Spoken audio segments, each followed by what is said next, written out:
Thank you. Hope you enjoyed your dinner. Great meal tonight. And Ahmad, it's time to get started. I'm so excited. I'm ready to get this thing going on the road. We'll be announcing the High School Athlete of the Year, Collegiate Athlete of the Year, Professional Athlete of the Year, presented by Fox Sports North, Minnesota Sports Moment of the Year, the Courage Award, and well, I like all of them, but this was my kind of favorite one of these guys, is the Lifetime Achievement Award. Yeah, I'm looking forward to that one too. These awards are given not only for these athletes' prowess on the field, but also for their work in the community. And the idea of giving back to the community is a big part of why we're honoring these athletes tonight. And as you know, our event tonight, and these awards are all presented by Sports Minneapolis. So it's my pleasure to further introduce you to the organization behind tonight's event. Please take a look.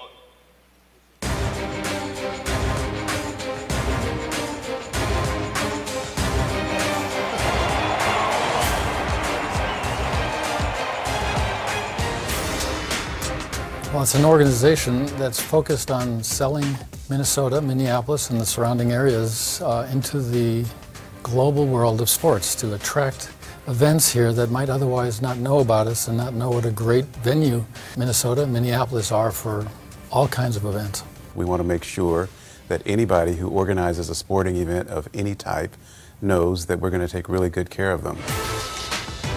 Sports Minneapolis does an extraordinary job at bringing all the partners together around a common vision, and that vision is recruiting, retaining, and creating new sporting events in our city. We have a whole lot to offer right now. We have a lot to highlight for the rest of the country, and sports are a big part of that. There are a number of organizations that plan sporting events. So we find that decision maker, we determine what the process is for securing that event, and we follow that process and try to put our best foot forward, and presumably we'll be successful at getting those event organizers to select us. Once we get the event here, we have a team that works on making sure that all of the arrangements are made, making sure all the hotel arrangements are made, but of course the venue itself, making sure we work closely with the venues to make sure that the sporting event goes off without a hitch. And we've got great venue partners around our community. We have so many selling points, it's truly amazing. I mean, first of all, you'd start with the facilities, with US Bank Stadium, with Target Center now being renovated and completely remodeled, with Target Field, our convention center, TCF, Excel, and the university in general. We can have all kinds of wonderful events here. Secondly, our trails, our parks, our traffic, our hotel industry, hospitality industry, we're really well situated to be able to host just about anything. We really focus a lot on the collegiate and the youth sports, and the ones that don't necessarily get the big headlines, but nonetheless they provide a tremendous impact on the community. Just looking at the face value, you know, the glamour part of it, you know, just so people get to actually see what the Twin Cities does have to offer. But then when you start digging deeper down and going under the layers, there are so many jobs that are created full-time and part-time when these events come to a city. There are volunteer opportunities for people who may never have gotten an opportunity to actually attend a Super Bowl. And for us at Sports Minneapolis, we really work with our local partners in our local community because jobs are really on the line here. We have more than 30,000 people that make their living in hospitality and travel and tourism in Minneapolis. And when we bring a big sporting event to town, particularly during a time of the year when there's typically not a lot of activity, visitor activity going on, we really help to keep people employed, to really help them to support their families and to do the things they want to do in life. I am quite literally in this city right now because of a sporting event. I ran the Twin Cities Marathon, fell in love with Minneapolis, and the day after graduating law school, I packed up my bags and moved out here. And here's the thing. There are a lot of people that enjoyed a significant event, that saw a professional sports team play, that ran the Twin Cities Marathon, and next thing you know, they're living out here. There's something for everyone, and even though you might not necessarily feel the impact of sports on a day-to-day basis, someone you know is probably being impacted, whether it's by a job, whether it's by a competition, whether it's by just being a sports fan in general. I think it affects everyone in some way or another. Sports Minneapolis brings all of that together to really bring us together as a community surrounding some things that we really all enjoy, which is sports. What we're trying to do is make sure that Minneapolis is known for being a whole lot more than a pretty good city on the upper Midwest. Minneapolis can be absolutely world class, and we need world class sporting events to be part of that vision.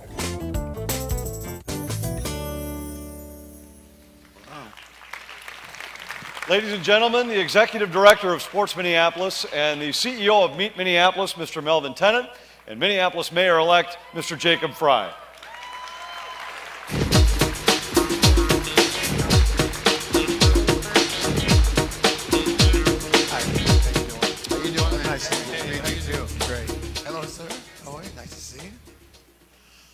First up, Melvin, how exactly did Sports Minneapolis begin?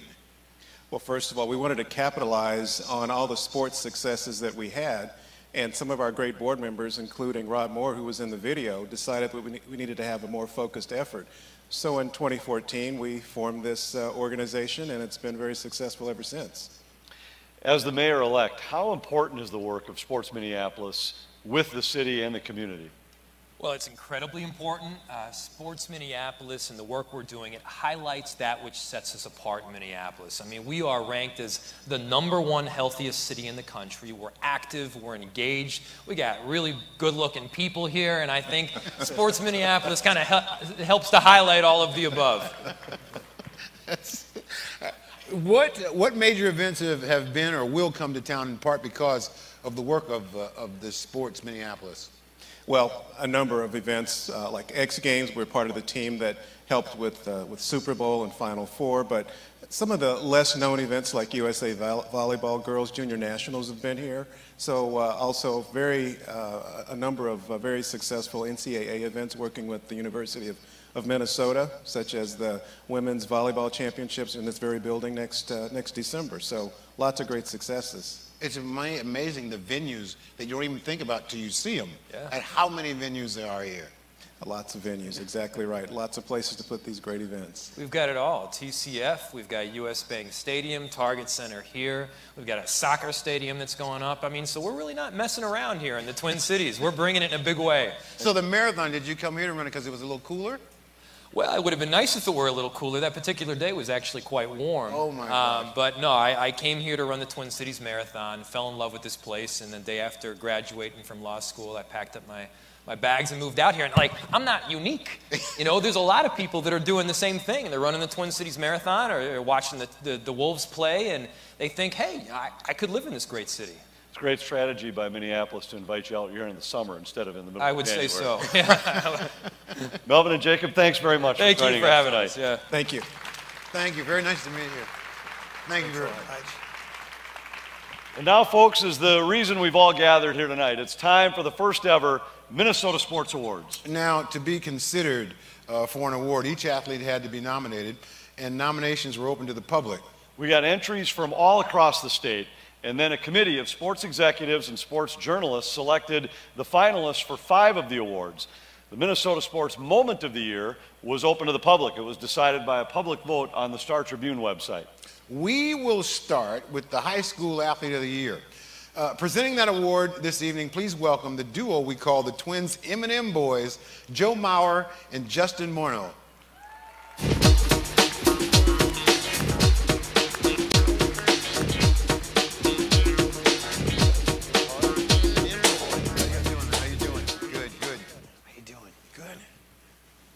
Okay, all right. So congratulations on a great season. What was the difference between 216 and 217? A lot of things. Yeah, what caused that difference? Let's say, do we have enough time? Yeah, you know, it was a great clubhouse, I think, number one. We've had a great mix of veteran guys and younger guys taking that next step, and we just had a great atmosphere to come to the park every day, and I think that translated into a lot more wins. So it was a lot of fun to be a part of. Were you keeping an eye on them from afar this season, Justin? Oh yeah, I was there for opening day, right behind home plate. I was Heckling there quite a few times. Yeah, it was. I mean, I'll always be a Twin. I was a Twin forever, and hopefully be back in the.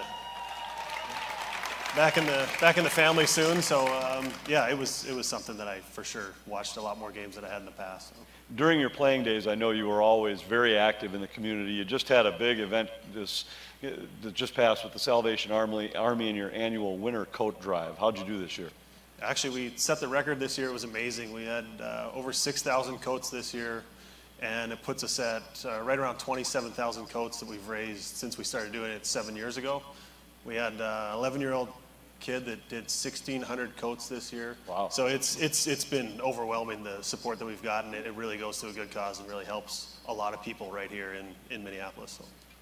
You know, the thing that always amazes me about baseball is when you talk about off-season, there is no off-season in baseball. You guys stop for 2 weeks, then you start again. But you got to be excited about this year coming up, huh? Yeah, absolutely. You know, I think the guys were kind of tired of me talking about the postseason, so now they got to experience that last season, and I think everybody's hungry to come and build on what we you know, built on last summer. So it should be an exciting 2018, and really looking forward to it. When you look at this club, Justin, do you see some similarities between the group that you two were a part of in the middle 2000s, young, up-and-coming offensive lineup that looks exciting? Yeah, it's a fun team to watch. You know, I remember when we were coming up, it felt like a family, and you see Buxton and Kepler and Sano. I mean, you just see all these young guys coming up, and they got a taste of what it's like to be in a playoff push last year and playing a playoff game. I actually flew out to New York to watch that game. So, you know, it's an exciting time for all these guys. And once you get that taste of it, it makes those off-season workouts so much easier to get through. You know, you're sitting there going, man, we won 85 or 86 games. We need to get to 90-something, win the division, and you know, then we have some home playoff games and have all that stuff. So I think it's a great time to be a Twins fan and to be a player for the Twins too. So. You guys are here to present a high school award tonight. Joe, I know it's somewhere close to you. I watched a couple basketball games this summer in the Mauer Fieldhouse over at Cretin-Durham Hall. You were three-sport star at Cretin, a part of the football championships and baseball championships and in the state basketball tournament. How big an impact did high school sports have on your life and your career? Oh, it's huge. You know, some of my closest friends today were on those teams that we played together back there in St. Paul at Cretin-Durham Hall. So, yeah, I enjoyed playing all three. You know, I'm just thankful I get to play at least one here at my age. But, you know, those are some of the fondest memories that I have in my life. Were back playing in high school and with my teammates. And, you know, it's fun to kind of reflect back on those days. You guys have got presenting to do, so if you want to make your way over to center stage, okay. We'll give the people a little idea of what the award's all about here tonight.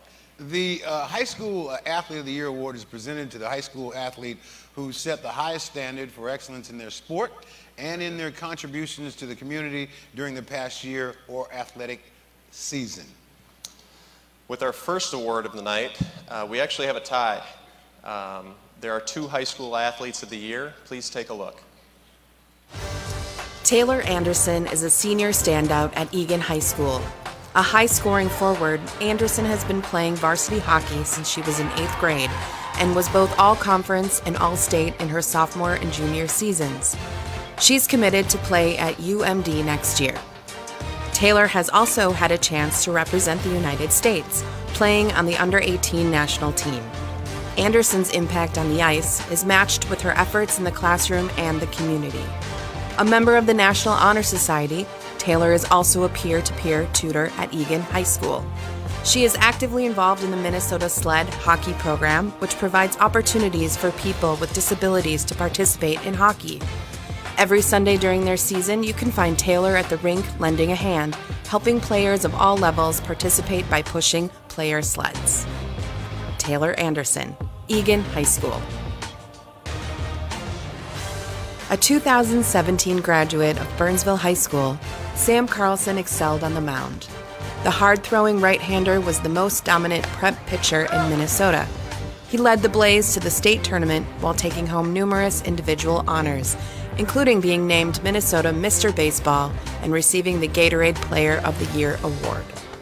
In June, Sam's dream of playing in the major leagues took a giant step when he was taken in the second round of the MLB draft. The Seattle Mariners selected him with the 55th overall pick.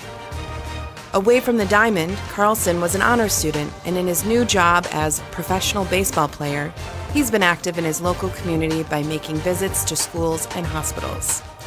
Sam Carlson, Burnsville High School.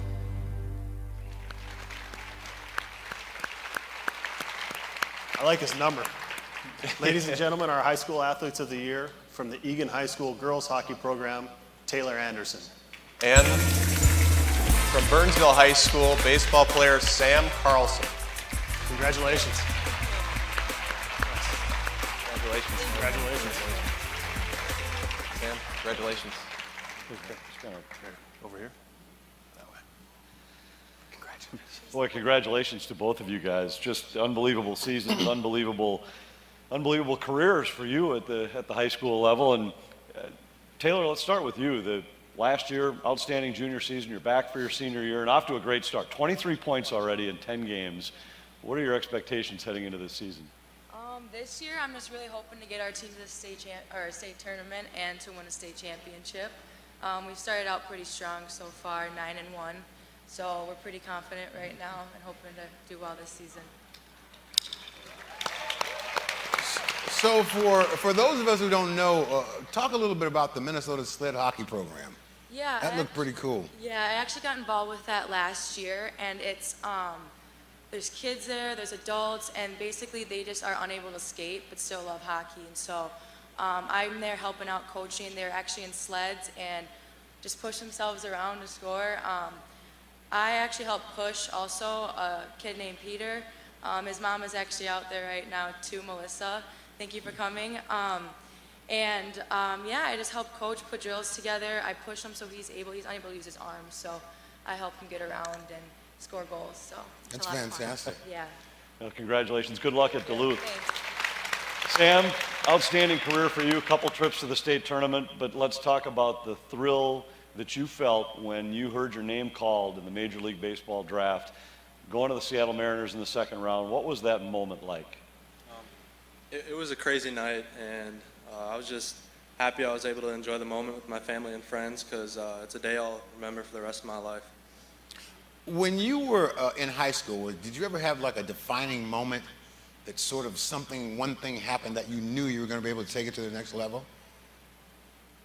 Not necessarily, but I mean, throughout my high school career, like going to the state tournament and like getting to do a dog pile, like that was like the most amazing moment for me, because I mean, you're a champion of something. And but going to the next level, I mean, just going in year after year and trying to get better.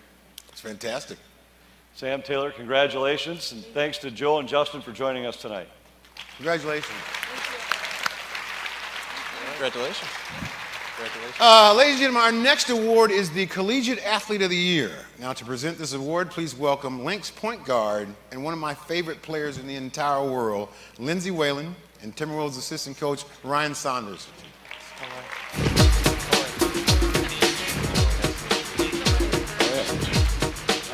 Again? Yeah. Yep. Good to see you. Better be careful with those microphones. First of all, Lindsay, congratulations on another championship season. I know these don't get old, but 4 in 7 years, that's quite a run. Yeah. It's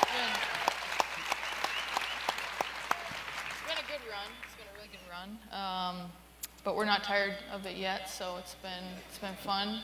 The run has been fun. So yeah, it's I don't know. It's just been a collective effort for a lot of years, from starting with our coach and our organization, and just putting us in the right mind frame for every season, and us executing it. And it helps when you have good players and just a good scheme going in every game. So it's been fun. So yeah, we're happy and proud to represent Minnesota in a good way. What about your Timberwolves, man? You guys got something going over there. Yeah, it's been exciting. It's obviously being in the Target Center this year has been, you know, with the renovations and just the atmosphere from the fans and just kind of how we've gotten going and with guys gelling, you know, veterans and young guys. It's been an exciting year and an exciting time moving forward. Yeah, the young guys, you got just a great group of players there. A lot of talent. It's amazing to watch what some of these guys can do on a daily basis. So it's exciting. Lindsay, I know that we talk about the number of titles, and you guys have been in the finals 6 times. At what point last year did you feel like something special was starting to brew once again? It was probably the moment or the morning after I broke my hand. I really felt. That makes sense. Yeah, I felt in the operating table that something was going to happen good for us. No, it was, I don't know, it was kind of all year, it was also an odd year for us. So we won in 2011. If that was the high point, it was an odd year. So it was 2011, 2013, 2015. So going into 2017, I had a pretty good feeling based on previous years, because every odd year this decade we've won. So when 2017 came up and it flipped on January 1st, I felt pretty good about, the situation we were in. So so you've got some work to do in 2018. Yeah, we have a lot of work to do. We have a lot of work to do for Drive for 5, but once the ball dropped in 2016 to 2017 and the New Year's festivities had stopped, I had felt good about our chances. Does the moon in retrograde have anything to do with any of that? That's a big thing, honestly. Because it can affect things. Yeah, we dealt with that for a while, I think that's what happened to my hand. I mean, let's be honest, it was probably something like that. And I had a great surgeon. We're now sponsored and we work with Mayo Clinic. I don't know if you guys know that, but some great doctors down there. So I was able to. So that's why you broke the hand. I was able to make my way down to Rochester a few times with my husband, and we were down there for some appointments, and before you know it, I was back for the playoffs, and we made our run. So, which, as you said, was fun. It was fun, exciting down the stretch. Just as Ahmad mentioned, just getting started with the Wolves, but what's different right now? I mean, this is a team that has finished at the bottom of the Northwest the last 3 years. Right now, you're sitting on top of the division in first place. What's different? First place.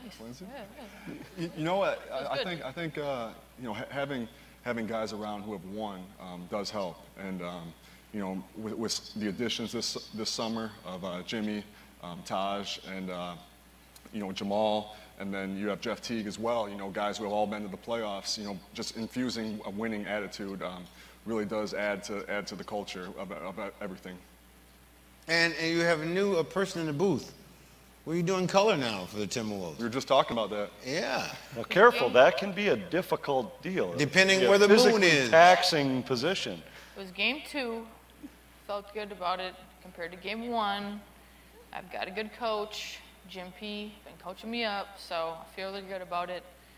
We talked for a lot of hours just about stats and how to prepare, and so I felt good. I felt confident going into game 2, and it's all about practice and reps. So, it's like shooting a jump shot. The more you shoot, the more confident you are that the next one's going to go in. Well, I was a few shots short then. The more you shoot if they go in. Well, you can shoot a lot of them and they don't go in. There's confidence don't count.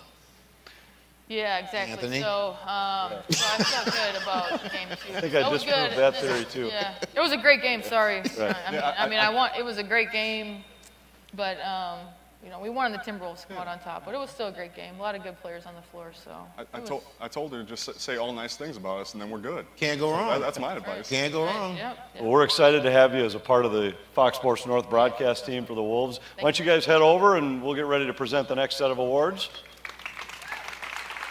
The Collegiate Athlete of the Year has set the highest standard for excellence in their sport, contributions to the community during the past year or athletic season. Lindsay and Ryan? Our finalists for Collegiate Athlete of the Year are from the University of Minnesota hockey program, Lee Steckline.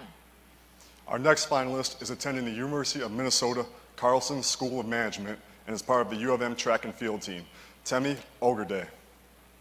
And finally, a standout softball player from Minnesota State University at Mankato, Coley Reese.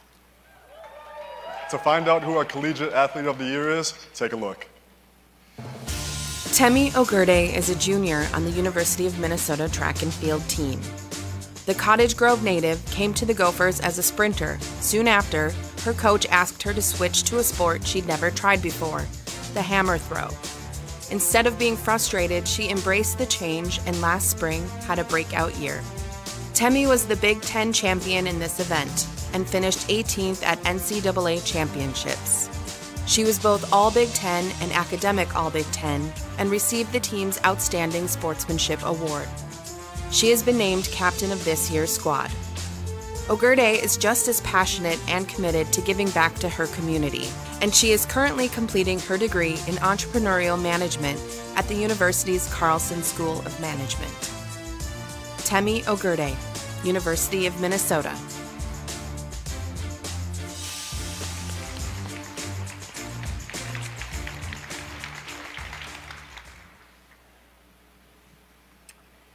Ladies and gentlemen, our Collegiate Athlete of the Year, Temi Ogurde. There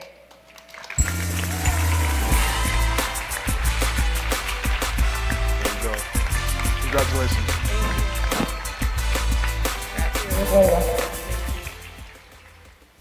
Congratulations. Oh, are we coming over here? Over here a little bit. We're going to come over here. Congratulations. Thank you so much. Congratulations.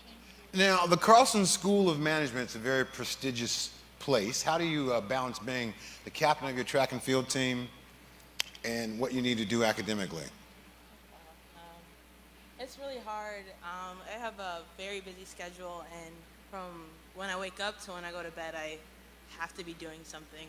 Right before this, I had lifting, and before that, I had class, and we have finals right now, so I have a lot going on. But lucky for me, I have a really great support system, both family and friends who are here, my coach, my support staff, just a great community to help me get through it all when I'm starting to lose my mind. We talked earlier about some of the great sporting events that are coming up throughout the Minneapolis area. One of them is the Final Four. It's coming in 2019. And you're in the middle of a project studying the impact on the community for that event. Tell us a little bit more about that. Yeah, so this past summer I got to work with the Minneapolis Local Organizing Committee, and we were helping with the Final Four, and I was part of Cohort 1. So what I got to do was, with my fellow interns, we got to meet with our city council members and a lot of the members of the community and figure out how can we impact the community, being that millions, thousands of people watch this event, come to this event. How can we help, you know, show who we are, show Minneapolis, the diversity, all the great things that make us, I guess. And it was really cool just to be able to be given real world experience, meet with city council members. Got to meet with city council member Jacob Fry, who's now mayor. So that was really cool, just to, you know, make an impact in the community some way, somehow. You are very unbelievable, remarkable young lady. Thank you. Ladies and gentlemen, how about a big hand for our Collegiate Athlete of the Year, Temi Ogurde, Lindsay Whalen, Ryan Saunders. You're very welcome. Very welcome. So we've given away our awards at the high school and college level, and now it's on to the Professional Athlete of the Year presented by Fox Sports North. Please welcome our presenters from Minnesota United FC, Kendra D. St. Aubin and Manny Lagos. How are we over? You all right? Having a good summer or off season? How you doing, man? Come on over.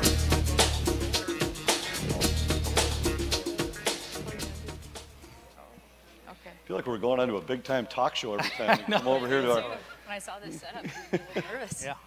So now you have covered the Brewers, the Bucks when you were in Milwaukee, now back to covering the sport that you lettered in as a Golden Gopher. You got to be very, very happy about all that. It's pretty awesome. I mean, I tell everyone it's really a dream come true to come back home.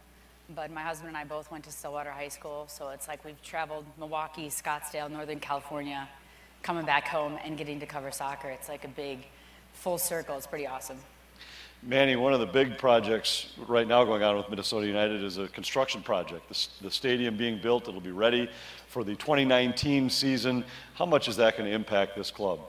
I mean, I think it's massive. You know, we talk about tonight, one of the things we're celebrating, this amazing community, and certainly soccer, you know, globally resonates so much. So to have what I think will be the most iconic stadium in the entire United States, surreal for me individually, a mile and a half from where I grew up. I used to take that bus stop between University and Snelling there a lot when I was a kid. Unbelievable, amazing. 2019 comes in a hurry though, doesn't it? It's fast, yeah, sure is. That's a lot of gray hair there, yeah. Kendra, from your analyst point of view, break down the team a little bit for us in terms of the upcoming season. It's going to be busy. It's going to be exciting. I mean, we had the expansion draft yesterday. The MLS final was just on Saturday. So the season ended on Saturday, and before you know it, we go right into the expansion draft. You go right into free agency. The combine's coming up, everything. So this guy right here and his wife, Amy, who's sitting in the crowd, she can probably appreciate the hours that they've been putting into this roster. But it's going to be interesting to see who comes back. We've already kind of named, the players that are coming back, the options that were picked up, who's not, who's moving where. But fans are expecting a few exciting signings, I think, in the offseason. We'll see what happens. Obviously, all of that helps to grow the fan base here. You've been a part of soccer in this area forever, seemingly. And the Lagos family name, obviously synonymous with soccer in Minnesota. As the season progressed last year, you guys had some big crowds late in the year. Is that an example of how this fan base is starting to embrace Minnesota United? I think it really is. I mean, anybody that went, they could feel that special passion. And, when you have a sport like soccer, which, you have to exude so much energy mentally and physically, and for us, being such a new team, I think the fans knew they had to support us. They had to build our confidence, our energy. And certainly how we started the season wasn't as sharp as we'd like. By the end of the season, the fans saw the improvement. We had a really good season in terms of wins. We didn't quite make the playoffs. But to Kendra's point, the fans, unbelievable, high crowds, a great core to build from the future. Well, thanks to both of you for being here tonight. Best of luck in season number 2. Why don't you guys make your way over to the stage to present this next award? Thank you very much. The Professional Athlete of the Year award presented by Fox Sports North is given to the professional athlete who set the highest standard for excellence in their sport and in their contributions to the community during the past year or athletic season. Here are 3 finalists from the Minnesota Lynx: Sylvia Fowles. From the Minnesota Wild, Jason Zucker. And from the Minnesota Twins, Brian Dozier. Let's find out who won. Please take a look. In 2017, Sylvia Fowles was the Lynx' best player. She led the team, averaging 19 points and over 10 rebounds per game. She was the WNBA's most dominant player in the regular season, and that continued throughout the playoffs. Fowles was unstoppable in the middle, leading the Lynx to their 4th WNBA title. Sylvia was so good, she was named both the regular season and playoff MVP. She's piled up an impressive list of career credentials: a 4-time All-Star, 3-time Defensive Player of the Year, 2-time Finals MVP, and 3 Olympic gold medals. Sylvia is also active in the local community. In fact, she donated part of her MVP bonus to Cycles for Change. This is a St. Paul organization whose mission is to build a diverse and empowered community of bicyclists. They do this by providing access and free repair to cyclists. Sylvia Fowles, Minnesota Lynx.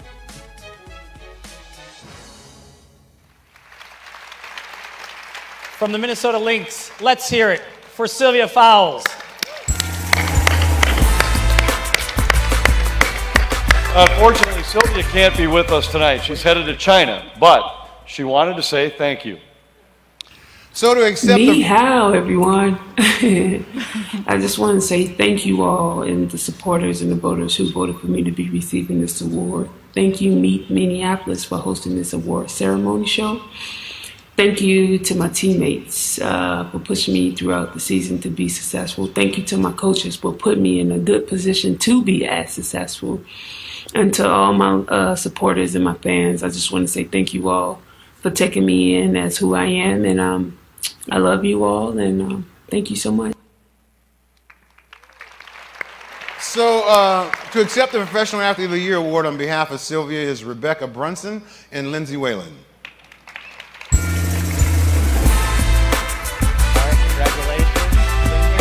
Congratulations. Remember our game at halftime at Oak?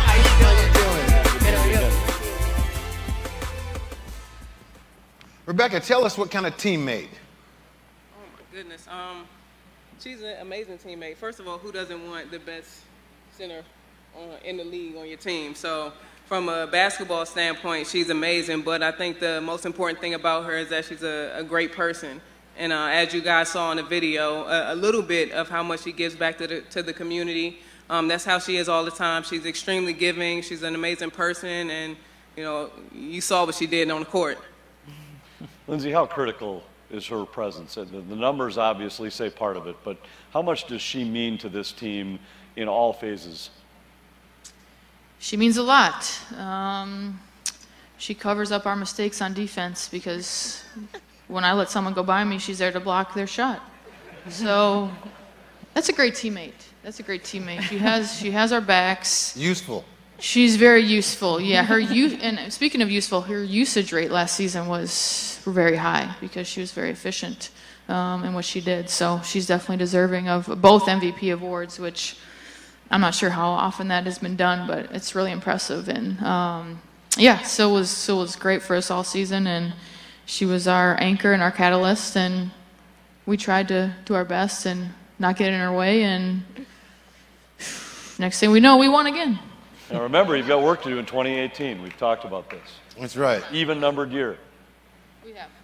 Yeah, we have to get one of these even years. That's our goal. 2018's coming up, so yeah. What did we say? We said drive for 5 or one for the one for the thumb, drive for 5. This is. I have one for the thumb way. Yes. So Brunson has one more than all of us.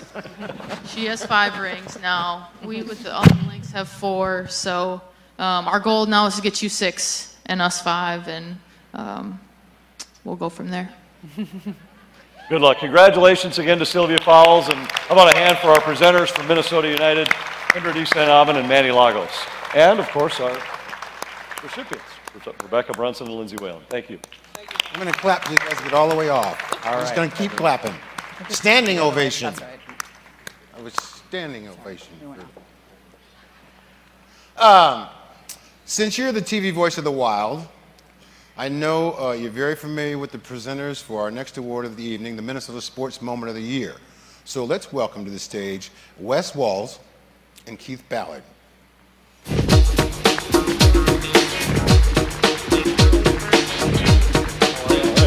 Gentlemen, how you doing, man? Thank you. Nice to meet you too. Come on up here, fellas.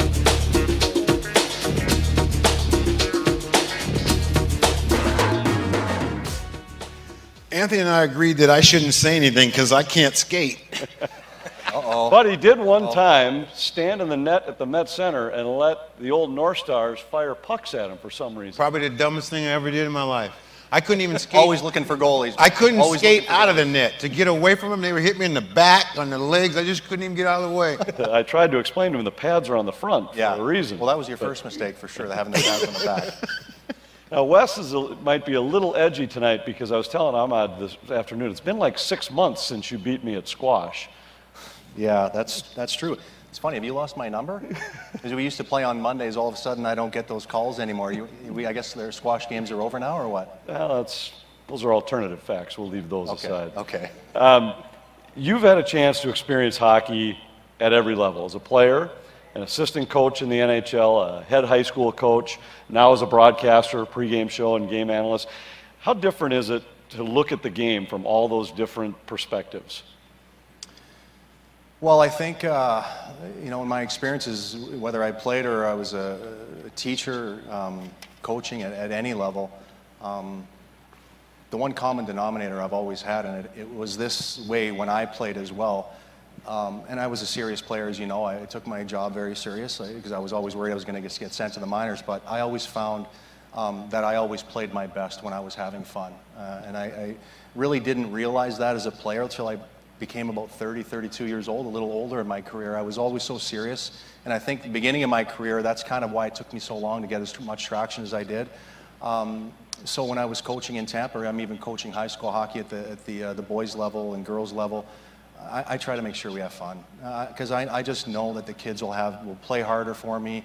I know they'll have more fun. They'll want to come back to the rink the next day. Yes, when you're playing at the pro level, obviously there's a ton of pressure on us.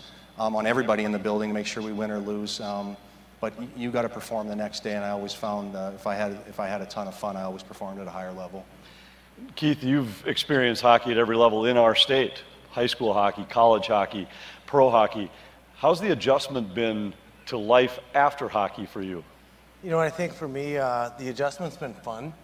I think at had I retired or gotten hurt and kind of my career ended earlier, it wouldn't have gone that way. But right now I'm at a place where my kids are getting into hockey. I'm getting more involved in youth hockey, high school hockey, being around the game how I remember it being growing up, and that's been pretty exciting. And you're a big part of the Wild's Learn to Play initiative, the Little Wild, which is an unbelievable program to help introduce the game to the youth around the state of Minnesota. Yeah, the Little Wild's been a fun program. So what we do is we run 16 sites across the state.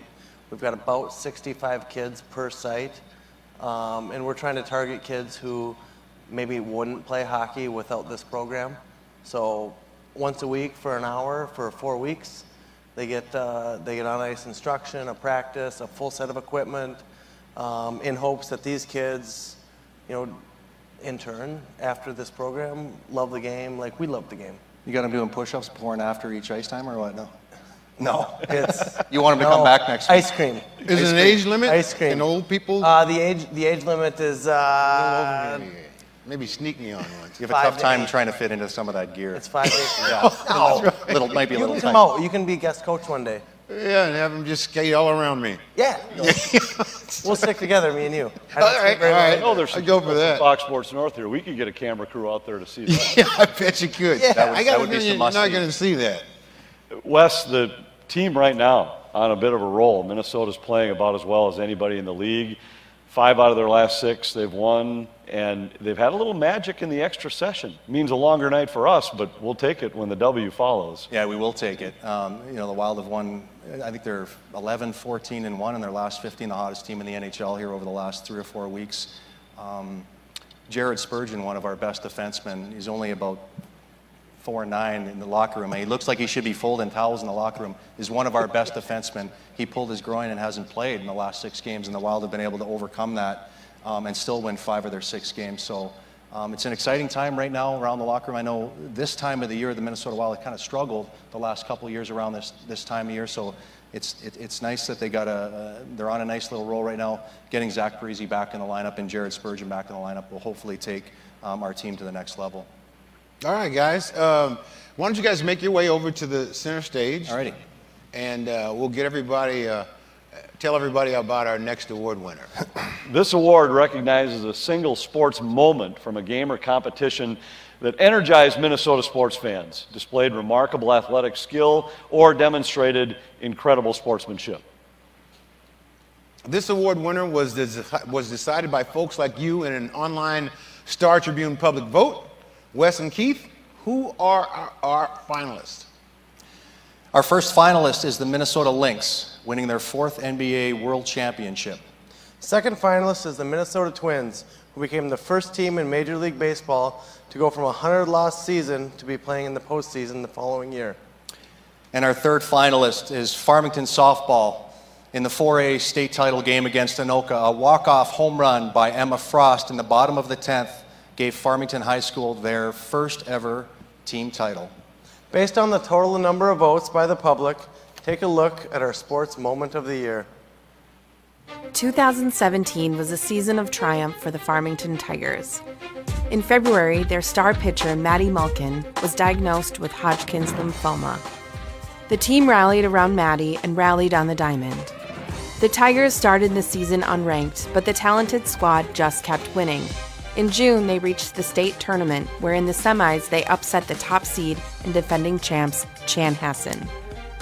They faced Anoka in the 4A state championship, and it was tied at 0 in the 10th inning when Farmington won in a dramatic fashion. Girls softball, Farmington High School.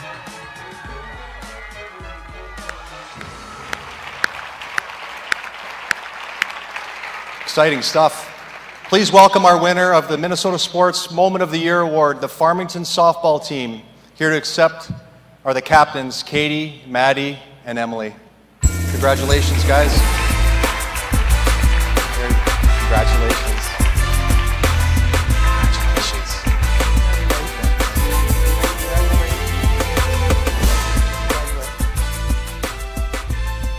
Congratulations to all of you. What a story. The public was able to vote for this award. So how did the public support from Farmington and others who had watched this game, how much did that How much were you aware of all of that happening as the votes were tabulated for this award? To be honest, I didn't even know about the award until our group message started going off, and everyone was like, what is this? Like, what's going on? And then all of a sudden, we had people sharing it on Facebook, families voting on it, so, I mean, the support was unreal. When you look back at your season, what helped propel your team to the championship win? As you guys started to get better and better, what was it that got you over the top? We ultimately had each other's back through the whole season, like from the start to finish, and that just really helped us. You can have. We had great communication on and off the field and had a lot of team bonding, which really made our success stand out. What a great story and a great finish. Congratulations again. Thank you. Thanks. Let the girls walk off first. Good job, girls.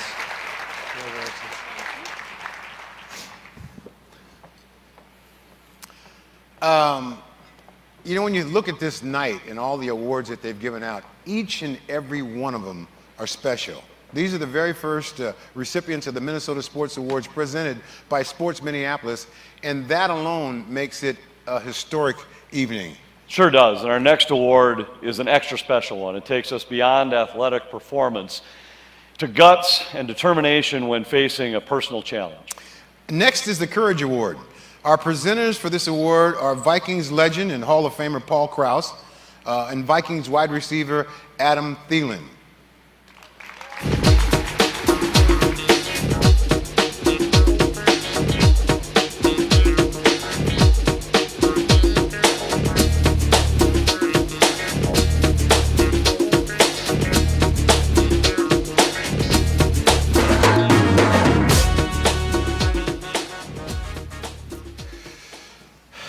Before we get to the Courage Award, let's talk a little football. Paul, you know, football is about determination. Got to have a lot of guts to play the game. You played the game full out. You played in 4 of the Viking Super Bowls. And I'm wondering that now you've gotten to this point, it's hard to watch, isn't it? Because there's nothing you can do about it. You want to go help, you can't help. You want to go, oh, please, let's do it. It's just kind of the worst feeling ever. Because when you played, you can go out and do something about it. But as a fan, now that you are a fan, it's pretty tough to kind of watch it. Well, actually, you're right. There for a while, I didn't watch a football game. And since Adam came in, I'm watching them all. Me too. Me too. But you know, every game I watch the defensive backs. You know, that's my position. And I watch the receivers, and also I watch the defensive line, how they get to the quarterback. And as far as I'm concerned, I had the best defensive line in front of me that played football. Right. So it was fun. It was fun, but you know, I still like to watch it, and you know, I haven't missed a game in two years now. No, it's a great time to be a Viking fan. It's a great time to be a Viking fan always, but especially now. Oh, absolutely. I told Adam, I says, you know, it's not that bad of losing last week because it'll wake the team up. You don't want that feeling. No. Anymore. You got to tell Coach Zimmer that. Now, I mean, you don't want to lose a game the rest of the year. It was a perfect time to lose a game because there's a wake-up call. That's right. There's a wake-up call. That was a wake-up call. And I remember, and I think you were with our team, we lost the first game. We won 12 straight games. Yes. And we lost the last game and then went to the Super Bowl. So those are wake-up calls. Well, we'll see if the wake-up call works. Adam, it's been quite a season for you, quite a run for you, really. And to play for the team that you grew up watching as a Minnesota kid, played college football here in the state, maybe as improbable a run to the NFL as there could be, to now be a part of it, can you describe that feeling? Oh, man. I mean, I think when I look back at it, when I'm done playing, it'll be a little more special for me. Honestly, right now, I'm just playing football. And it doesn't really feel any different, you know. I'm just same game I've been playing since I was a little kid. So and I got great teammates. You know, it's been so fun this year. Such a good group of guys, such a good locker room, and then winning helps obviously. And so hopefully we can just keep it rolling and taking it one day at a time. And I think we just have a really good mindset right now. And like I said, just keep it rolling. It has been so much fun to watch you play. True professional, run great routes, great hands. It's just really a pleasure to watch you play. I appreciate really it. I got some advice when I was watching your highlights earlier. I couldn't wear gloves. They were black and white, right? Yeah, couldn't see it very good. Yeah, well, they were there, I guess. Paul's is worse than mine. Thanks. Paul, you mentioned that you like to watch the game from the defensive back perspective, and one of the strengths of this club are their safeties and the way they play the game. A little different, they play different roles than maybe what you had as a center fielder type guy, but when you watch those guys and the way they impact play after play after play, it has to be amazing. Well, I'll tell you what, we have two very good safeties. And I've talked several times to Smith, and he won't listen.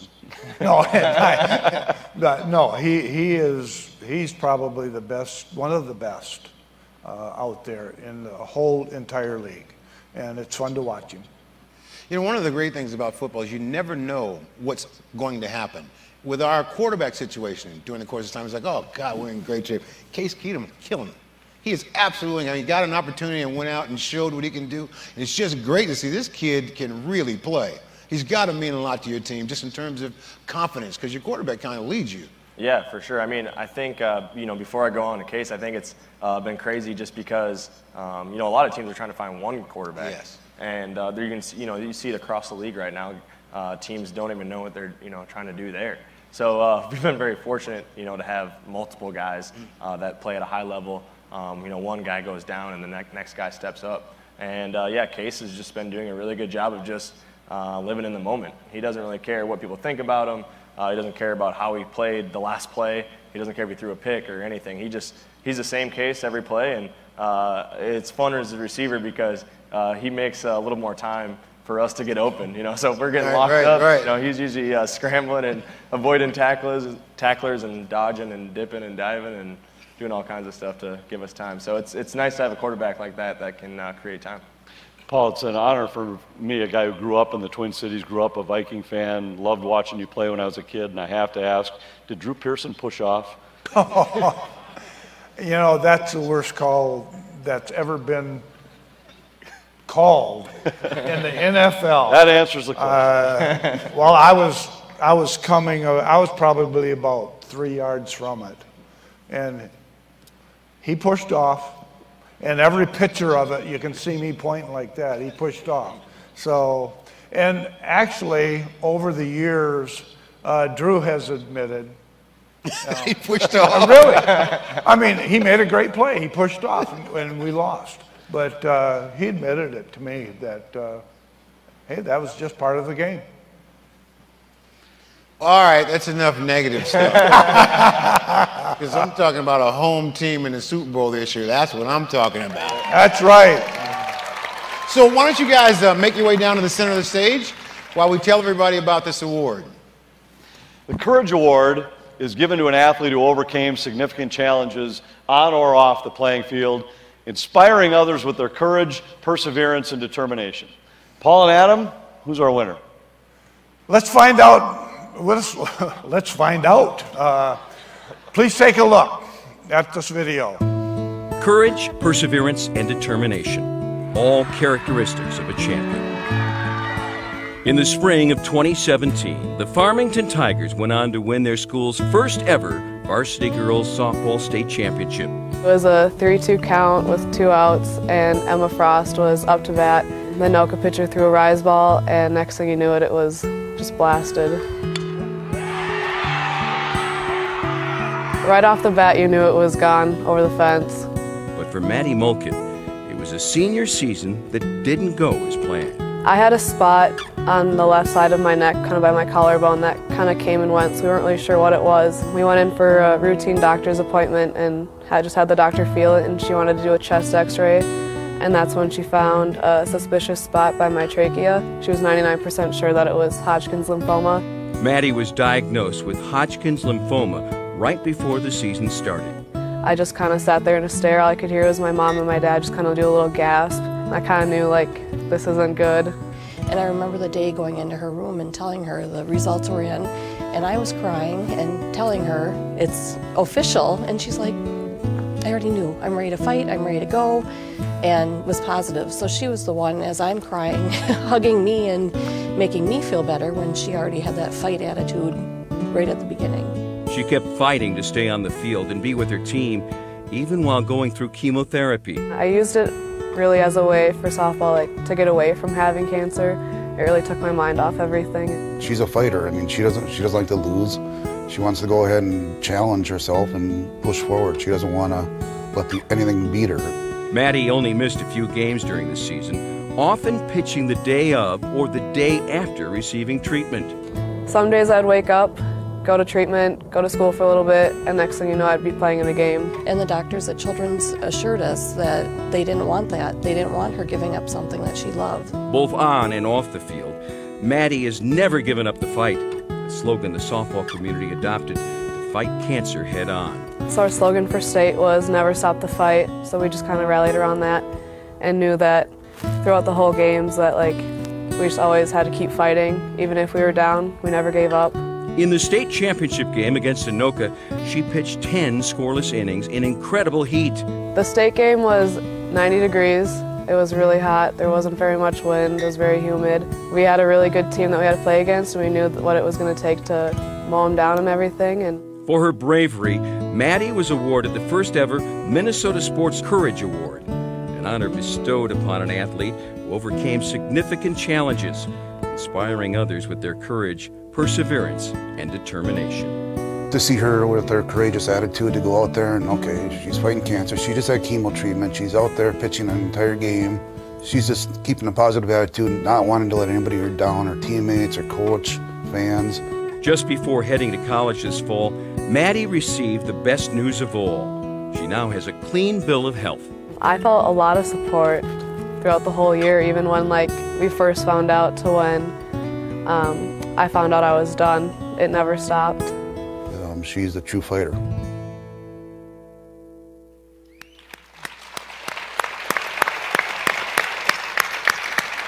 From Farmington, Minnesota, let's hear it for Maddie Malkin.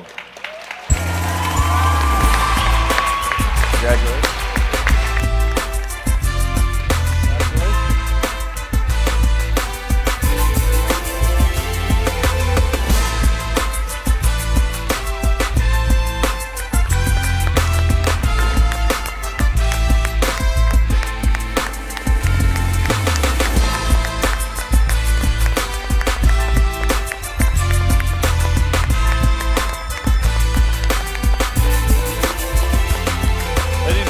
Maddie Malkin.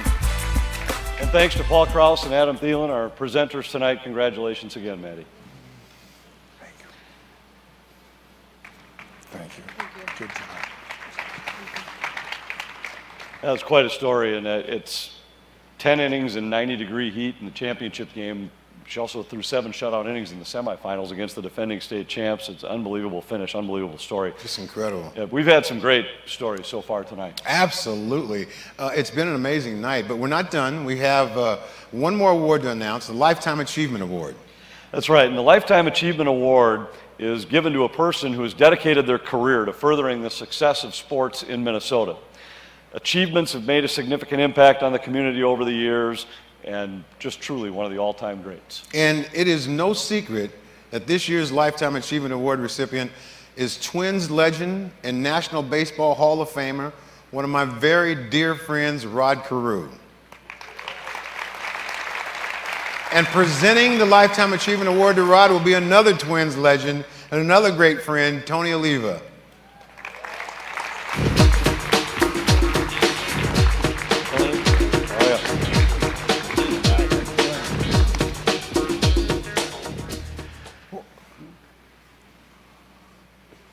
Where's Rod? Well, we got to wait for Tony to introduce him. You want me to lose the right? I was thinking he go Both of us were a little confused with that, weren't we? We spent so much time together, you know, that we together. Yeah. Yeah. That's why I figured you'd know where he was. Oh, this is.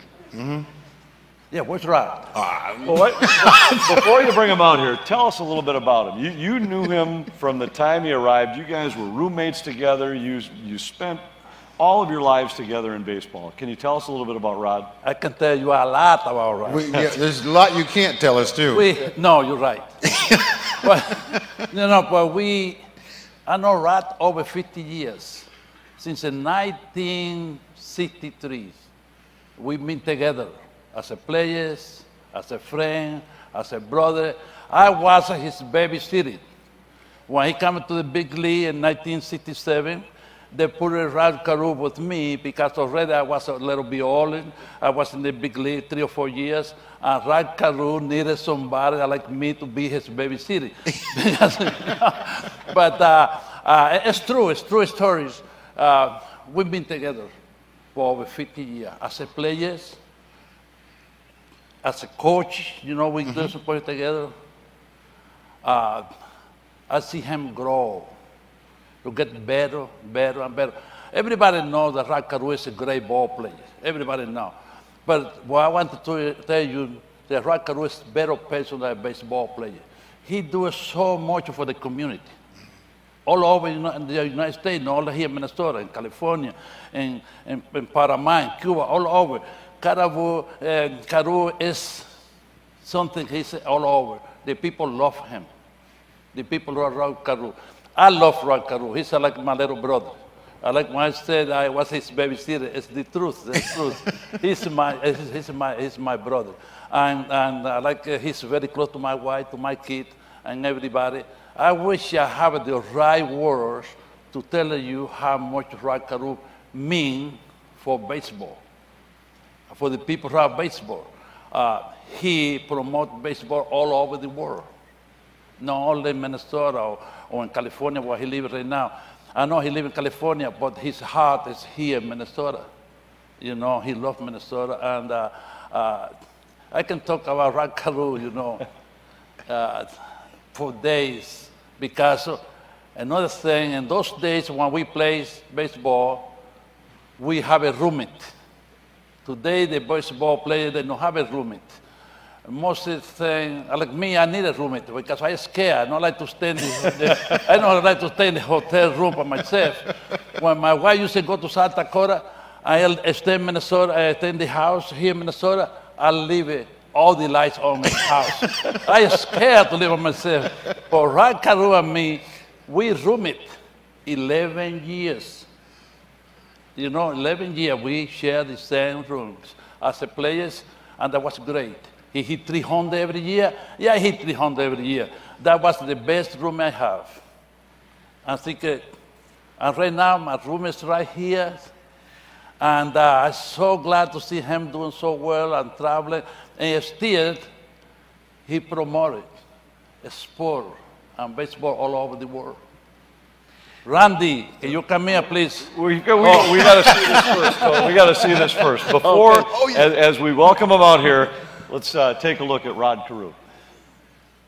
Rod Carew is one of the greatest players in baseball history.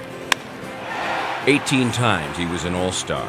He won 7 batting titles, and in 1985 reached a major milestone. The pitch, swing the line drive, base hit, there it is, number 3,000 for Rod Carew. Carew's Hall of Fame career has one season that stands out. It was 40 years ago when Rod made his memorable run at 400. No, I'm greedy. If I get 1, I want 2. If I get 2, I want 3. If I get 4, I want 5. Carew was already a 5-time batting champion when opening day arrived in 1977, a season in which Sir Rodney and his magic wand would take Twins territory on a thrilling pursuit of a magic number. Great shirt, great shirt. I don't know if I can hit 400. Yeah. I never actually started out trying to hit 400. My job was to go out there and get as many base hits as I can. What I noticed that was different is that no matter how hard you threw the ball, it just seemed like it was just floating up to home plate. And also, as a hitter, I can see the whole field. And I would see guys moving, and then I would hit it where they were standing, and it would go through for a base hit. Carew's impact on the diamond is only a part of his legacy. It's what he's done in the wake of tragedy that has made him a true hero. On the morning of September 20th, 2015, on a day that he nearly lost his life, Rod Carews' life changed forever. I got up real early and I said, I think I'm gonna go out and hit some golf balls. After I hit the first ball down the middle, I said, okay, I don't have to hit another one.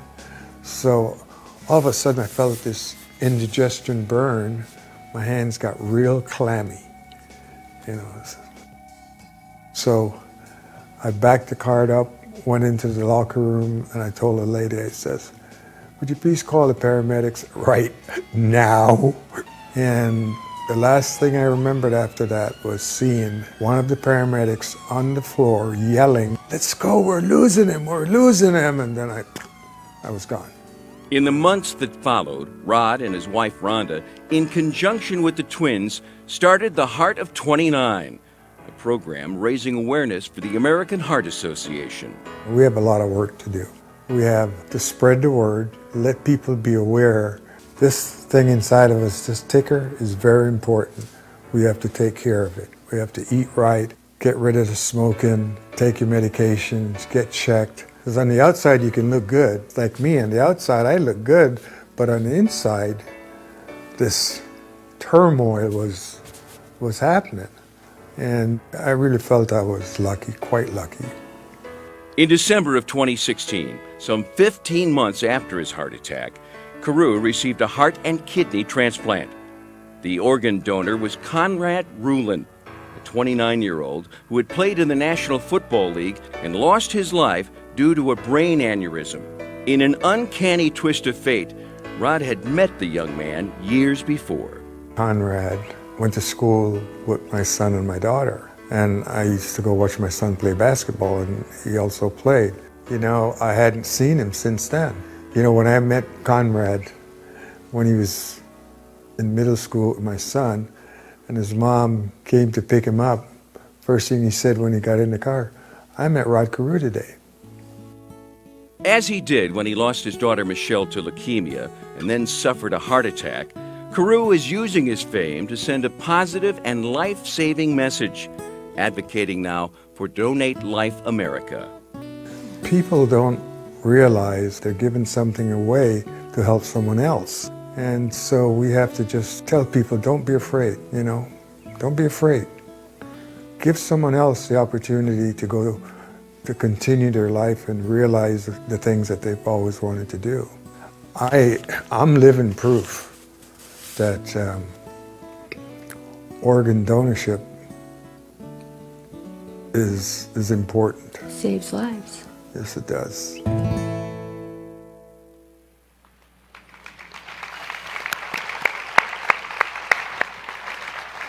And now you can introduce your roommate. And now I have the pleasure to introduce my roommate, my friend, my brother, everything you want to call him. Yeah, I want to call Rod Carew.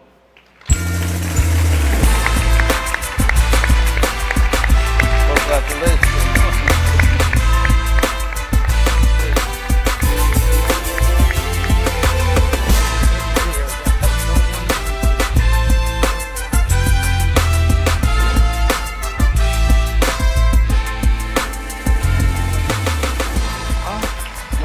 It's all yours.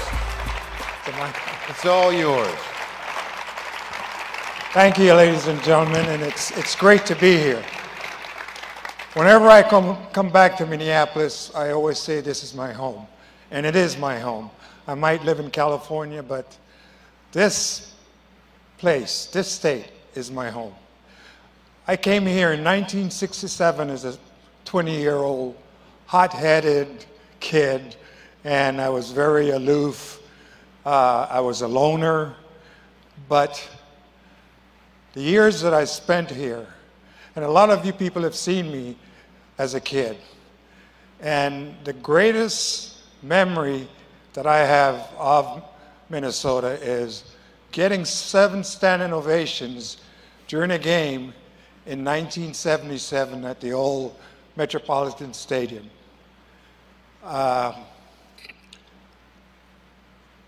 You saw me come here as a young kid, saw me leave here as a grown man. And that I would always cherish and remember. When people come into my home to find and ask me what's the greatest award that's in my cabinets, and I tell them the Roberto Clemente Award, because it's an award that I received in 1977 for doing things for other people. And to me, that's what Roberto Clemente represented.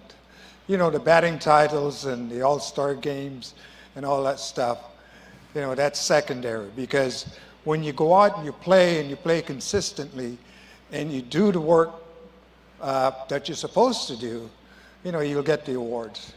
But to give or lend a hand to someone who needs it, that to me is what's more important. I played with this man for I don't know how many years. We were roommates, and we grew up together, taught me a lot about baseball, taught me a lot about life.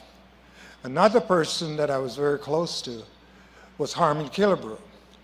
And the lesson that I learned from Harmon was it doesn't cost anything to be nice. So give of your time. Let people know who you are and give of your time. So that's what I've been trying to do the last, I don't know, 25, 30 years. You know, when I lost my youngest daughter to leukemia at age 18, I could have fallen apart, but I didn't. She begged me to talk to the press, you know, because I never talked to the press. And she says, you're going to save a lot of lives.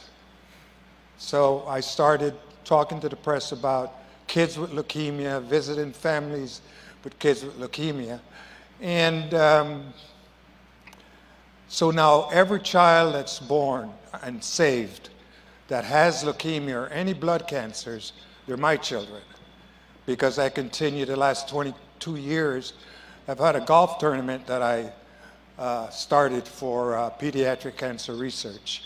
And all the funds go to cancer research for kids. And so every time the doctors tell me that, you know, we just saved 5 more children, you know, I'm happy. And I always look upstairs and said to Michelle, honey, we're doing a good job. You know, we have 5 more lives that we saved today.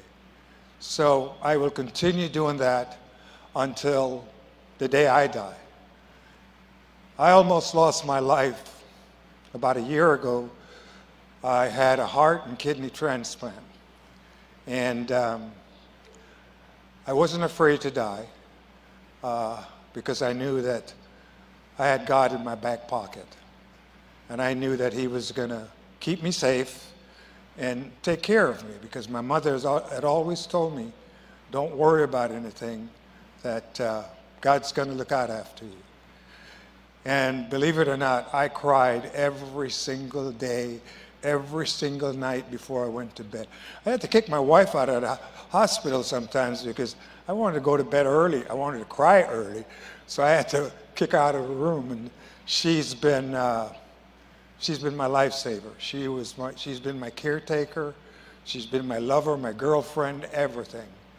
And she started with me, and today she's still here with me and still taking care of me. And I'm going to tell you something, she's tough. You know, I used to go to bed 2, 3 o'clock in the mornings and then get up at, 5 o'clock or 6 o'clock to go and play golf. I'm not a good golfer, but I enjoy it. And now I go to bed maybe 7, 8 o'clock, and I want to sleep until about 12 the next day. Nope, you don't. I have to get up. I've got to find something to do to keep me going. And she's like my drill instructor, Time to go walk for 45 minutes or walk for, an hour or a mile or 2. And, I don't hope, because I wouldn't want any of you to go through the journey that I took to be here standing tonight from all the great doctors that took care of me. So, as I've said before, it's always good to come home, and thanks to each and every one of you. Merry Christmas, and may God bless each and every one of you that are here tonight. Thank you.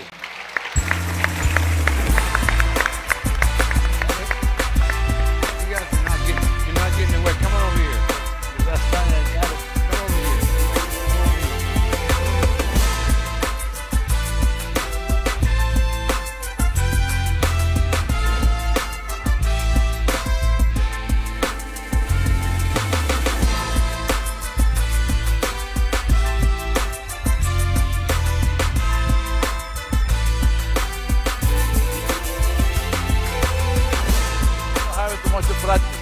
No, I had to do that because when I first met this man, first I met both of them when I first got here to Minnesota.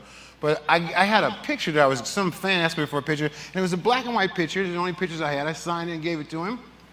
So Rod comes up to me and goes, "Where you get the picture?" I said, "Well, it's the pictures that I sort of hand out when people ask for a picture." So the next day I go to my locker, there's this color picture, beautiful color picture of Rod with the baseball bat and the whole thing, and he signed it to me. I have it to this day. He told me to throw mine away. Throw those away. Throw them away. Oh, man. Thank you. Congratulations to Rod Carew. How about one more hand for our Lifetime Achievement Award winner? Thanks, guys. Thank you. Ladies and gentlemen, that brings us to the end of our first ever Minnesota Sports Award presented by Sports Minneapolis. I'd like to thank Ahmad Rashad, my partner for the evening. Thank you, and you too. Thank you to the Target Center and all the sponsors of tonight's event. And a big shout out to Fox Sports North and everyone at home watching the live stream provided by FSN. FSN will be taking the highlights from this evening and creating an hour-long TV program which will air on December 28th. Couple details before you go. If you submitted a winning bid on a silent auction item, you should have a message on your phone waiting for you to pay with a click. Making things nice and easy for you, a lot easier than Ahmad trying to take a selfie. I don't know how to do that. And you can pick up your items at the checkout located in the lobby outside of tonight's event. And finally, to all the athletes in attendance and our award winners, you thrill us with your terrific athletic skills and your commitment to this community. Thanks so much for being here. Have a wonderful holiday season, and good night, everyone. Night.